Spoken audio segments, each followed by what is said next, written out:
Hi everyone, and welcome to this SwiftFox Masterclass. In this session, we're going to look at one of the most useful additions to List Builder, the ability to build lists based on roles and positions rather than just people or organizations, and what that unlocks in your day-to-day work. If you work with associations, unions, chambers, or any organization where the same person can hold several positions across different bodies, you'll know the limitation well. A traditional people list gives you one row per person, no matter how many roles they hold. That's fine when you only care about the individual, but it falls short the moment your work is really about the role they're playing, the delegate, the board member, the regional contact, or the committee chair. In SwiftFox, the Contacts and Roles tab is where the real picture of your relationships live. A single contact can be linked to multiple organizations, holding a different position in each one. A board member here, a delegate there, a treasurer somewhere else. The real meaning is the relationship, not just the person. Historically, List Builder didn't quite reflect that. It worked at the person level, anchored to a primary organization, and surfaced a contact's other roles only as supporting columns. You could see that someone had roles, but the list itself was still really about the individual. Role-based lists shift the center of gravity. Instead of one row per person, you get one row per role. If a contact holds 5 different positions across 5 organizations, they'll appear 5 times, once for each relationship. The important shift here is that the relationship itself becomes the record you're working with, not just an attribute of the person. That opens up a different kind of list entirely, a list of positions held.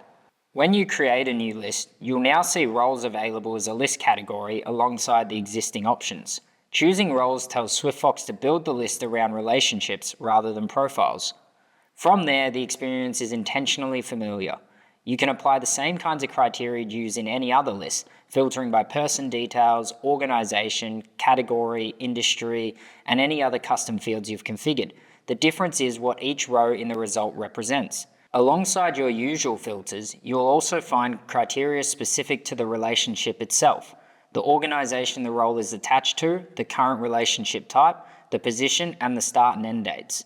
You can narrow down to a particular position across your whole database, or look at every active role within a specific organization, or isolate roles that begin or ended within a given window. A good rule of thumb when deciding between a people list and a role-based list is to ask what the work is really about. If you're communicating with the person, sending an email, making a call, recording an interaction, a standard people list is usually the right tool. One row per person keeps things clean. If the work is about the role, like confirming who currently holds a position, reviewing delegates for an upcoming event, tracking turnover across multiple committees, or preparing outreach specific to someone's responsibilities in a particular organization, a role-based list will give you a much truer picture. It's also worth thinking about role-based lists as a way of keeping operational views honest, because the lists are live. Any change in a contact's relationships or roles flows through automatically. New roles appear, ended roles drop off, and updates to positions or organizations are reflected the next time the list is used. There's no manual rebuild and no quietly out-of-date spreadsheets sitting in the background. Role-based lists also feed directly into action centers. When you create a new action center and choose your list, your role-based lists appear in the source selector alongside your existing people and organization lists. The columns available to display will include the role-specific fields, organization, position, start date, and end date, so the action center reflects the same relationship level view as the underlying list. This is particularly useful for workflows that are inherently role-based. Think of an action center for managing delegates ahead of a conference, reviewing committee memberships at the start of a new term, or working through outreach to everyone holding a specific position across a region. In each case, the unit of work is the role, and the action center now matches that shape. To bring this together, it's worth looking at a few practical examples. For an association managing delegates, a role-based list of everyone currently holding a delegate position gives you a single live view of who is acting in that capacity right now, along with the organization they're representing and how long they've been in that role. Historically, you could pull a list of people who are delegates, but the position context lived in supporting columns. Now the position is the record itself. For a chamber or peak body tracking board memberships, a role-based list filtered to board-level positions across member organizations gives you a clearer picture of governance across your network. You can see start and end dates side by side, which makes it straightforward to spot upcoming turnover or recent appointments.